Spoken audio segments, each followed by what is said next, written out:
Muy buenas tardes, queridos amigos. Bienvenidos a Azul y Verde de multicanalradio.com. Llevamos meses hablando de Hamás, del movimiento terrorista Hamás, del grupo terrorista Hamás. Unos palestinos que entraron en Israel el 7 de octubre, mataron a más de 1.200 personas, secuestraron a más de 350. Además, les mataron de forma tremenda, disparándoles, quemándoles, violando a sus mujeres, a sus niñas. Han secuestrado a bebés. No se saben dónde están la mayoría todavía. Y los que se recuperan, eh, pues muestran tremendas heridas. En nuestro país, nuestro hermoso país llamado España, se ha producido un movimiento de cariño hacia dicho grupo terrorista. Se ocultan bajo la bandera de Palestina. Desconocen qué es el grupo terrorista Hamás. Vamos a intentar desasnar a esas buenas gentes, explicando qué es Hamás. Harakat al-Muqawwana al-Islamiyya, movimiento de resistencia islámica, fue creado en 1988 sobre dos pilares: dependencia ideológica de los hermanos musulmanes y un movimiento palestino contrapuesto a la ocupación israelí. Nacionalismo que ejerce de guía tanto para la estrategia política del grupo como para una resistencia en la que el terrorismo es una herramienta válida y legítima. Hamás vio la luz el día 13 de agosto de 1988. Para explicar su nacimiento y sobre todo su ideología hay que hacer mención al conflicto entre israelíes y palestinos. 4 referencias pueden contextualizar la aparición de lo que años después configuró la ideología de Hamás: Primera y Segunda Guerra Mundial, fundación del Estado de Israel y Guerra de los 6 días. Palestina es un enclave reclamado como sagrado tanto por musulmanes como por judíos.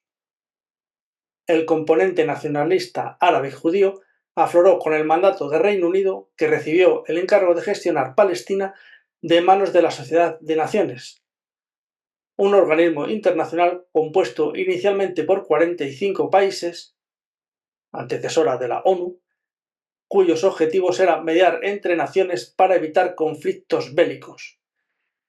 En la actualidad, la ONU pues sí, es un asco.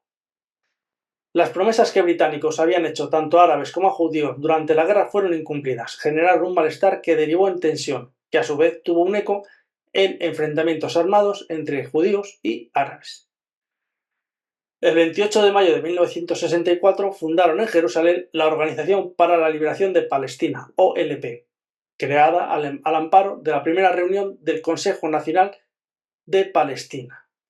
Llegó a erigirse en el órgano representativo del pueblo palestino para proporcionar una voz política unificada. En la actualidad, la OLP está manejada por el grupo terrorista Al-Fatah.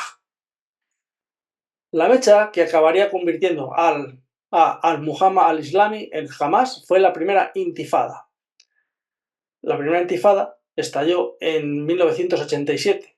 Los desórdenes públicos derivaron en ataques contra instalaciones militares israelíes en Gaza. Esos ataques, que en un principio sorprendieron a la autoridad militar israelí, provocaron una respuesta que se tradujo en un férreo control sobre la franja. Hamás se constituyó como movimiento el 13 de agosto del 88, abrazando una concepción violenta de la yihad menor, mediante la cual todavía hoy se presenta como un movimiento de liberación nacional que debe acabar con la ocupación de Israel aun a riesgo de utilizar el terrorismo para lograrlo. ¿Cuál es su ideología? Los cimientos ideológicos del movimiento insurgente Hamás se basan en 36 artículos donde detallan su identidad, posición y objetivos. El Islam proporciona la guía de todos y cada uno de los pasos del grupo. Se caracteriza por su conocimiento profundo, su comprensión exacta y su adhesión completa a los conceptos islámicos de todos los aspectos de la vida: la cultura, el credo, la política, la economía, la educación, la sociedad, la justicia y el juicio, la difusión del Islam, la educación, el arte, la información, la ciencia del oculto y la conversión al Islam. luchan por alzar el estandarte de Alá sobre cada pulgada de Palestina. El artículo 8 de la Carta Fundacional dice: Alá es la meta, el profeta es el modelo, el Corán la constitución, la yihad es la senda y la muerte por Alá es el más alto anhelo. Es decir, unas gentes que viven por allá por el 1400 y pico de su era y posee un armamento del año 2024. En el centro ideológico de Hamás también se encuadra el sentimiento nacionalista, que considera parte del credo religioso y que utiliza para deslegitimar que el enemigo pise tierra musulmana.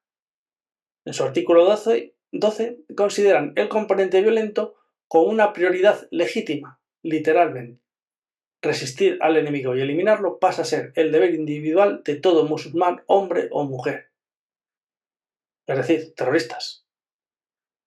Hamás se opone radicalmente a soluciones pacíficas y a las conferencias internacionales para promover y establecer la paz en Palestina. Califica esas conferencias como intentos baldíos de instalar a los infieles en la tierra de los musulmanes. Y aquí nuestro presidente del gobierno reconociendo el derecho de los terroristas. Bien. En el artículo 15, Hamás incide en su carácter yihadista, belicoso con el enemigo cercano, Israel, y vinculado con la defensa de Dar el-Islam, tierra del Islam. Dice: el día en que los enemigos usurpan una parte de la tierra musulmana, la yihad pasa a ser deber individual de todo buen musulmán. Frente a la usurpación judía de Palestina, es preciso propagar la conciencia islámica en las masas, a nivel tanto regional como árabe e islámico. Es necesario instilar el espíritu de yihad en el corazón de la nación para que se enfrenten a los enemigos y engrosen las filas de los combatientes. Su principal dirigente a día de hoy vive en un hotel de puta madre en Qatar, un hotel de 5 estrellas. Vamos, primera fila, pero lejos. ¿Qué estructura tiene el grupo terrorista Hamás? Pues bien, Hamás tomó el testigo de Al-Muhammad al-Islami y lo hizo integrando la red de instituciones religiosas, entidades benéficas y organizaciones civiles de Al-Muhammad al-Islami. Se convirtió entonces en una organización que promulgaba y promovía la confrontación armada con quienes consideraba sus enemigos. Surgieron 3 apéndices, con labores diferenciadas, liderados y coordinados por el Consejo Consultivo y por el Guía Supremo. Es la máxima autoridad espiritual y política. El tipo que fue el primer dirigente se llamaba Ahmed Yassin. El Consejo Consultivo lo componen los clérigos más importantes del movimiento y es el responsable tanto de tomar decisiones como de supervisar actividades. Los 3 apéndices de Hamás son su brazo político, el brazo militar y la red Da'awah, o núcleo social. En primer lugar, el brazo político de Hamás, cuya cabeza se encuentra en el Consejo Consultivo, fijó su sede en Damasco, hasta que el Consejo tuvo que abandonar Siria tras el apoyo público de la facción de Cisjordania a la mayoría suní siria, en oposición al régimen de los Assad. Es decir, como de costumbre, en esas religiones, la división entre sunitas y chiitas es a muerte. No se tragan ni entre ellos. Geográficamente descentralizado, el Consejo tiene ramificaciones en forma de comités. Abordan los diferentes ámbitos decisorios. Los comités de Gaza y Cisjordania ejecutan las decisiones sobre el terreno. El liderazgo de la diáspora ha acabado dispersándose por ciudades como El Cairo, Doha, Amán o Beirut. El ala militar de Hamás es conocida como las brigadas de Is al-Din al-Qassam, encargadas de llevar a cabo atentados terroristas en ocasiones suicidas. Según un informe del movimiento de Hamás al-Risala, las brigadas están compuestas por 6 regimientos, cada uno de los regimientos compuesto por unos 5.000 hombres distribuidos en 5 batallones. El número de miembros varía bastante con el paso de los años. ¿Se han dado cuenta que está formado solo por hombres? Bien. La unidad de infantería es la encargada del cuerpo a cuerpo. La unidad especial desarrolla labores de infiltración. La unidad de ingeniería es uno de los pilares bases del brazo armado de Hamás. Se encarga de la excavación de túneles bajo la franja de Gaza. Los conductos son utilizados tanto para acceder a Israel como para cometer atentados como para labores de almacenamiento. Nos han contado los amigos de ACOM que hay túneles por donde circulan vehículos.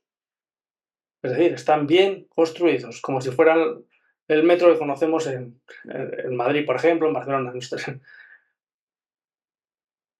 La unidad blindada se encarga de atacar los tanques del ejército de Israel. Recurre a la utilización de misiles de procedencia rusa con diferente alcance.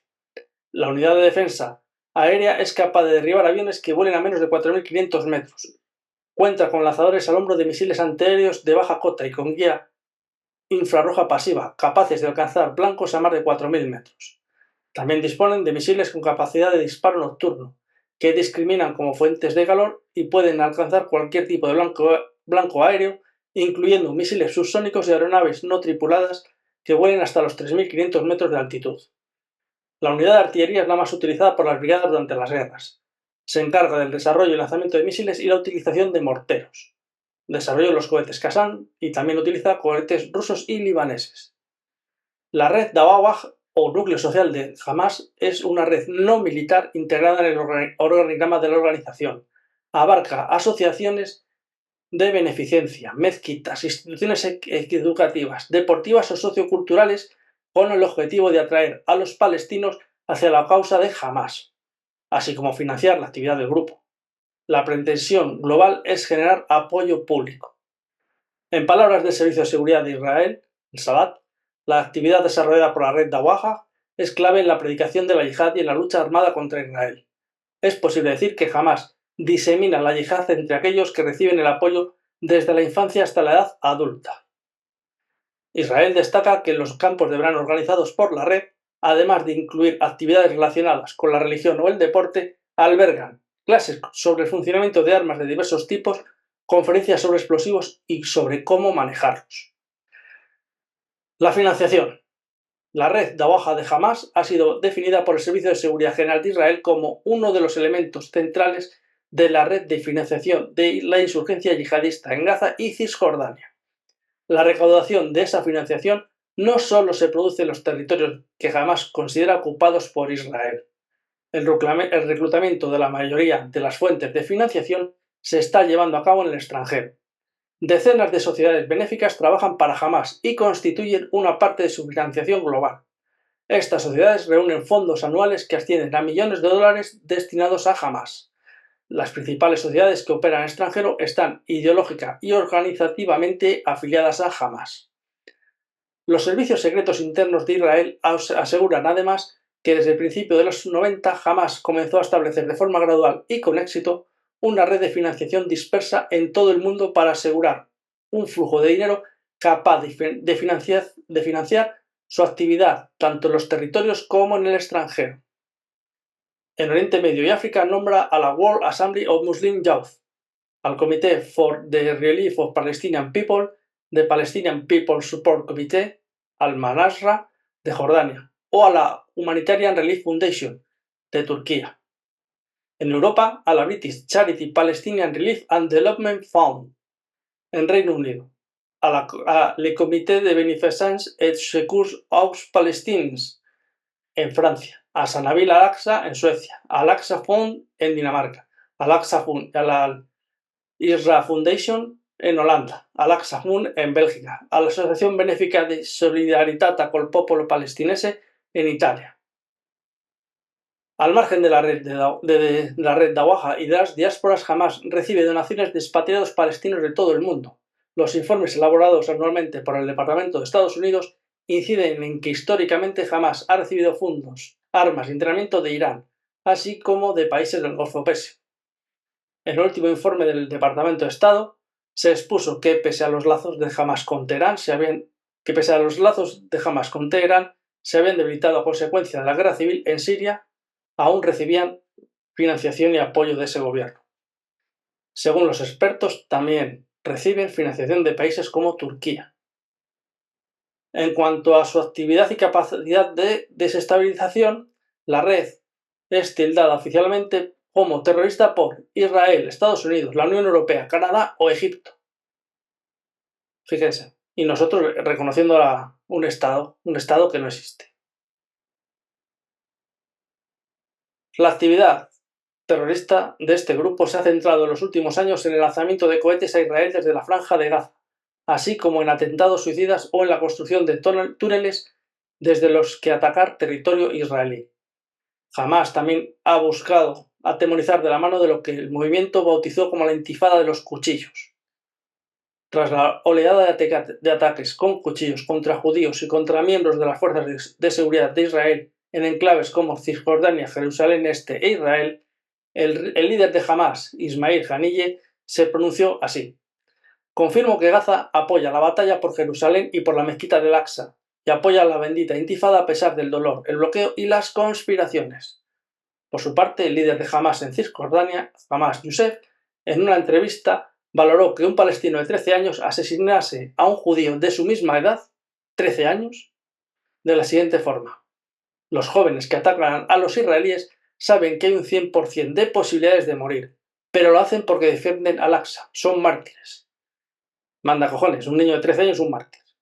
Bien, así va esto. Como ejemplo de la capacidad desestabilizadora de Hamás, cabe citar cómo el movimiento desarrolla estrategias clásicas en el mundo del terrorismo, como las estrategias de provocación destinadas a generar respuestas en ocasiones desmedidas o desproporcionadas. ¿Y eso? ¿Y lo que hacen ellos? ¿No es desproporcionado? ¿Utilizar el terrorismo en el siglo XXI, el año 2024? Manda cojones. En fin, la actividad clandestina de Hamás y los ataques terroristas que han venido perpetrando han conseguido marcar la agenda política de Israel y, como consecuencia de la importancia de la política exterior de ese país, así como la de los países aliados de Hamás, es decir, Turquía, Irán o Qatar, entre otros. Se puede concluir que Hamás tiene capacidad real de desestabilización, no solo a nivel local, sino también a una esfera regional e incluso global. Con todo, pese al deterioro de las relaciones entre Hamás y Siria, que dañó sus relaciones con Irán y que obligó a dispersarse por capitales como el Cairo, Doha, Amán o Beirut. Y nuestro presidente reconociendo un Estado que no existe, que no se sabe el gobierno y cuyos principales dirigentes son terroristas de diferentes grupos armados. Así va esto. Ponemos un poco de música para tranquilizarnos.